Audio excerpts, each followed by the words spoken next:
chapter 3, verse 1 through 5. Now Moses was tending the flock of Jethro, his father-in-law, the priest of Midian. And he led the flock to the far side of the desert and came to Horeb, the mountain of God. There the angel of the Lord appeared to him in flames of fire from within a bush. Moses saw that though the bush was on fire, it did not burn up. So Moses thought, I will go over there and see this strange sight, why the bush does not burn up. When the Lord saw that he had gone over to look, God called to him from within the bush, Moses, Moses. And Moses said, Here I am. Do not come any closer, God said. Take off your sandals, for the place where you are standing is holy ground. The word of God for the people of God. Thanks be to God. Thank you.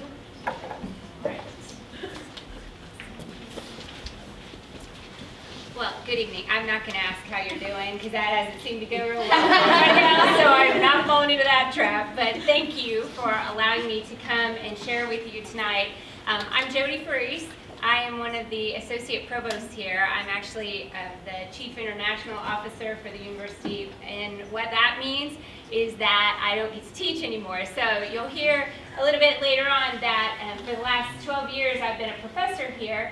And then about 18 months ago, I got what they call a promotion, but I don't know about that because I don't get to teach anymore. So it's a huge honor for me anytime that I get to spend time with students now, and but it's a little bit intimidating for me because I feel like I'm kind of out of practice. And so thank you for letting me be here tonight, especially on a really snowy, gross, disgusting evening.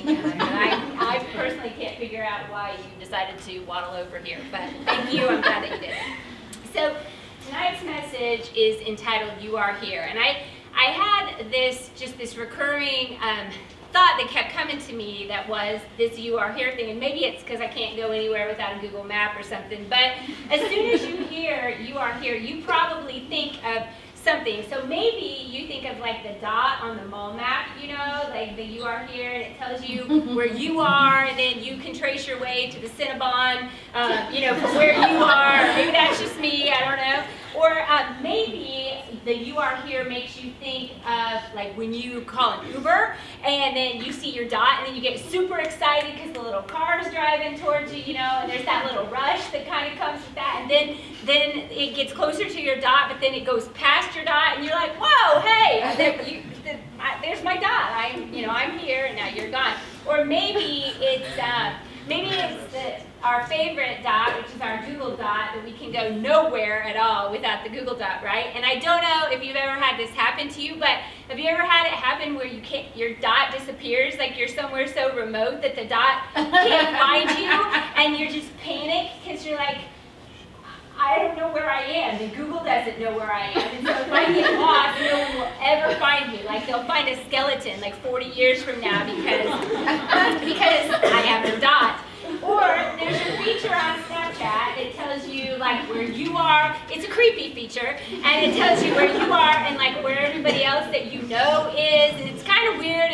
But you check it, and then you're like, why is she in Chicago? Like I didn't even know she was in Chicago today. Or my favorite "you are here" is the one that tells me where I am in relation to my best friend Kelly, and so that's me, and then that's Kelly. She looks like a dude in that, but she's not. But that's my favorite because Kelly tracks me wherever I go, and in my job I have to travel a lot, so she will like tell me that she sees where I am. So the other day she texted me and said a screenshot, and it was her dot and my dot passing each other on 465. Oh my God. I know. Maybe she tracks me a little more than is normal. Now that I've said it out loud, it sounded kind of weird. Or sometimes she'll text me and go, I see you're in Taipei today. Like, I see you're in Taiwan. Yeah. So it's kind of cool to have somebody know where I am. But we live in a world full of "you are here" dots, right? "You are here" moments, and that's good mostly. We like that mostly. And here is where we all are right now. In one way or another, in this moment, we're at this university, and maybe that's holy ground, whether we recognize it or as such. But we'll get to that in just a minute. But as we get started tonight, I want to ask you to do something a little bit weird, a little bit out there. And that is that I would like for us to all take off our shoes. And I know that's creepy, and it's 9 o'clock, but I'm going to do it too. And your feet probably smell like possums right now. And you might have holes in your socks, and it's all good. But I'm doing it too. And as we do that, I want to take a look at that scripture one more time. So Moses is tending the flock of Jethro, his father-in-law, and he leads his flock to the far side of the wilderness to the mountain of God. And there the angel of the Lord appears to him in fire, and Moses sees that the bush is on fire but doesn't burn up. So he thinks, I'll go over and see this strange sight. And when the Lord saw that he had gone over there, he says, Moses, Moses, and Moses says, here I am. And God says, don't come any closer. Take off your sandals, for the place you're standing is holy ground. And I know that you're probably all familiar with that story, plus it's kind of a weird choice, I think, for tonight. Some of my colleagues asked me this morning what scripture I chose for tonight, and I told them Exodus 3, and they were like, whoa, we did not see that one coming at all. But I know that when you were kids, you probably all went to Sunday school, and like some older lady was moving Moses around on the flannel board, right, and his little sheep and his fire and stuff. And so I know that you know this one, but I want to talk about it tonight in a little different way and maybe point out some things that we hadn't thought of before and look at it in a little bit different way. So the first of those is that what's interesting, I think, about the story is the notion that on the day that this happened, Moses was just doing his thing, right? He was just tending some sheep. A basic work day for Moses. He's not looking for anything. He's not expecting anything. He's not prepared for anything out there. And he had to have been totally caught off guard by this encounter. And while we have the benefit of knowing how the story turns out, right? We have Exodus and Leviticus and Numbers and Deuteronomy and stories that we've heard all our life and how the Red Sea parted and all of these things. He didn't know that day. It was just a day. It was just an ordinary work day for Moses. In that moment, he's just standing there. And not only that, he's standing there with like 1,000 sheep around him that he's responsible for. And they're not even his sheep. They're his father-in-law's sheep. So you know he didn't want to screw that up, right? Because if he loses his father-in-law's sheep. So he's probably trying to decide whether he even wants to look at the bush or not, because he's got sheep that are about to run away. But he did, right? And so we know what came next, but Moses would not have been able to see those plans in that moment, and he definitely was not looking for an opportunity to go into what he could have known was going to follow, right? He definitely was not looking for an opportunity to lead people through years and years and years of brutal circumstances. Nobody would ask for that. But what's cool about the story, I think, is that Moses had the good sense to say, here I am. Or I like the way that the Message says it, the same scripture, except for the part in red. Moses says, I'm right here. Like, here I am, God. I'm right here. Here he was. And God tells him that that's holy ground. And then we know the rest of the story, right? God sent Moses' dot moving, and for decades upon decades, that dot was going to move and shatter everything that Moses had known, just turn his life upside down. And that's how it is with us. So sometimes on ordinary days, we'll just be doing our thing, minding our business, and something will happen, and it'll turn our life upside down, and it'll set our dot moving, and we may not have caused it, and we may not like it, and we might not have chosen it. But if you learn to look, if we can just learn to look at those moments as sacred moments that are encounters with God, then it'll change the way that we respond to it. It'll change the way we react. I remember the first time that I can recall having one of those moments was when I was a young mother. So I was like in my 20s, and I was working as a trial attorney because that's what my doctorate is in law. And so I was working as a trial attorney, and I was doing medical malpractice defense work, which meant I had to travel a lot. I had to go take depositions and things. So I was in an airport in Charlotte, North Carolina one day when my phone rang, and I got this call from my daughter's teacher, and she said that my daughter had been involved, my daughter was in kindergarten. She said, my daughter had been involved in an accident at school, and could I please come get her? But I couldn't go get her because I was in Charlotte, North Carolina, and my husband was out of town too. So I had to call my legal assistant, Duana, that was her name, Duana, who had never met my kids. And I had to say, Duana, I need you to go get my daughter, then I need you to break into my house, and I need you to watch my kid, who you've never seen before, who's going to be terrified when you show up, by the way. I need you to watch her until my husband can get back. And so I handled it like a champ, and I hang up the phone, and I get on the plane, and I'm praying on the plane, like for Paige, for my daughter, and for her emotional state when Luana shows up, to get her, a stranger shows up, and this woman sits down next to me on the plane, and she's super nervous, she's all jittery on the plane, and she says, do you travel a lot? And I said, yeah, I do. I have to travel a lot for work. Do you? And she said, no. I know this is going to sound stupid to you, but I have this puppy, and I know I could have someone else feed my puppy or walk my puppy, but I don't think that I made the decision to get the puppy. So it just seems to me like it's wrong for me to have someone else raising my puppy. I kid you not, this actually happened. And I looked at that woman like, oh my gosh, okay, God, it was definitely a burning bush moment for me. And there in that ordinary day, like in the middle of an ordinary day, ordinary work day for me, it turned into a burning bush kind of moment for me. I just had to be sensitive enough to know that I was supposed to make a change, right? So I got off the plane in New Orleans, which is where I was going, and I called my husband and I said, I can't keep doing this.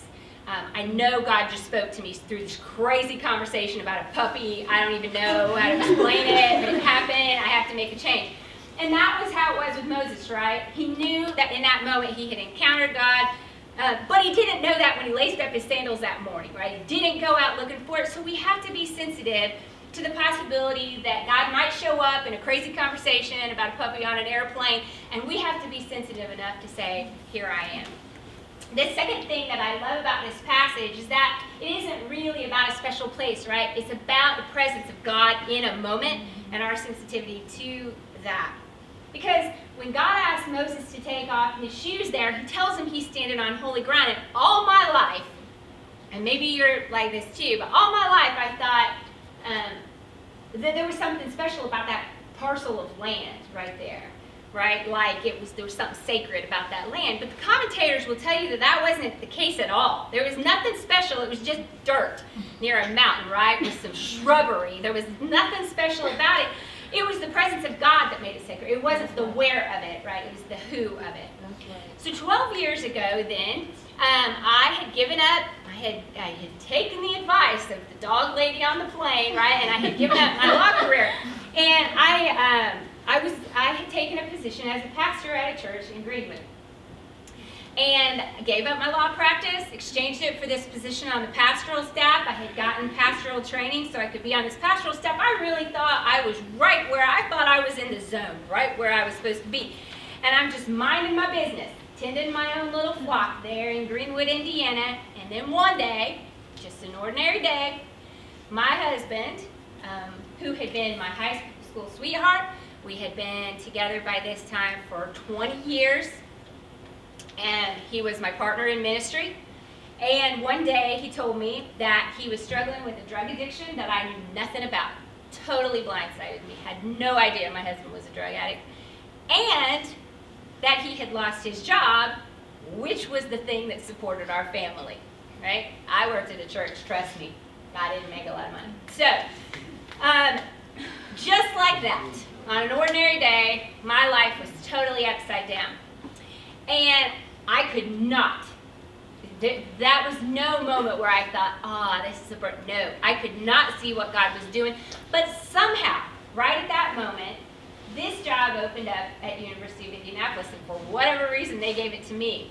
And it was for sure, it was more than a burning bush. It was the parting of the Red Seas is really how I felt. But I remember one day, sitting in my car right across the street by that church in the parking lot next to the church across the street. And I remember sitting in that church parking lot just screaming at God. I'd never been more angry in my whole life. And I just was so mad. And I screamed at God, like, why would you do this? I thought I was doing exactly what you asked me to do. Remember, the puppy thing, and I gave up the law, and I did the thing, and I'm in the church, and I'm doing the ministry thing. You said you had work for me to do in the ministry, and I'm doing it. I was doing it. I'm not doing it now. I was doing it.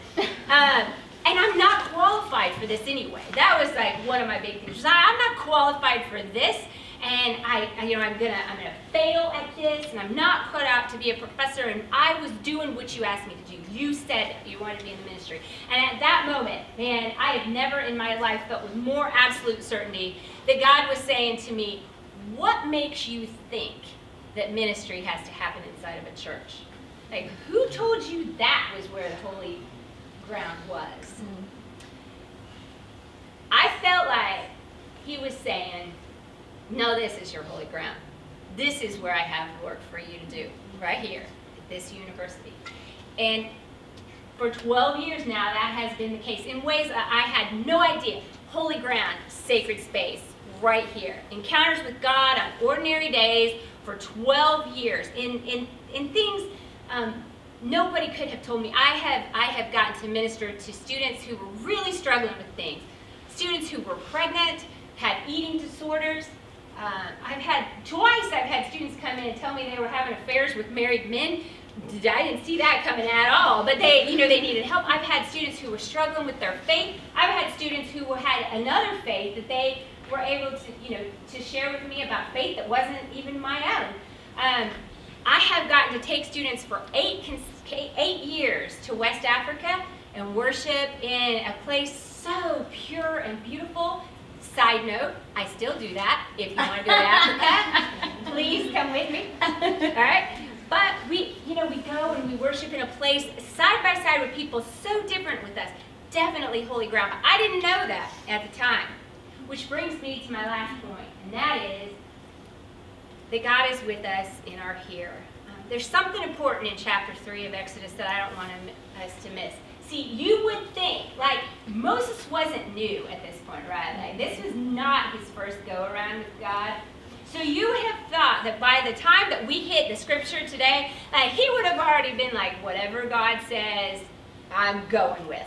Yeah, it's good, no question. But Moses was just like us. He's just human. And so, that's not what happened. He questions God totally at every turn of this story. So a few years passed from the time that I was sitting there arguing with God in the church parking lot, and now I'm back to having ordinary days. I got this. I know how to do this. I could teach me some business law or whatever, and I know my stuff. But one day, on an ordinary Friday, February 15th to be exact, 2013, I was just minding my business. I had a 9 o'clock class coming up. I got up, I got my kids up, and I looked at my phone, and when we woke up that morning, my children and I had a group text, and it was a group text from my husband, from their dad, and it was a group, in a very 21st century encounter, it was a group texted suicide note, is what it was. And so we raced to where we knew that he was, but it was too late. He had taken his own life. And just like that, on an ordinary February day, life was upside down again. And my son had just turned 15. And my daughter was just a few months from graduating from high school. And just a couple days from senior night where your mom and dad walk you out on the porch. And I remember that day somehow making it back to our house and falling on the bedroom floor and just crying out to God, I cannot do this. You got the wrong person, right? You've got the wrong person this time. I am lost. I don't see you in this anymore. And just like that, God said, the thing that I don't want us to miss. It's right there in Exodus, right after he appears to Moses. He says this. He says, I'll be with you.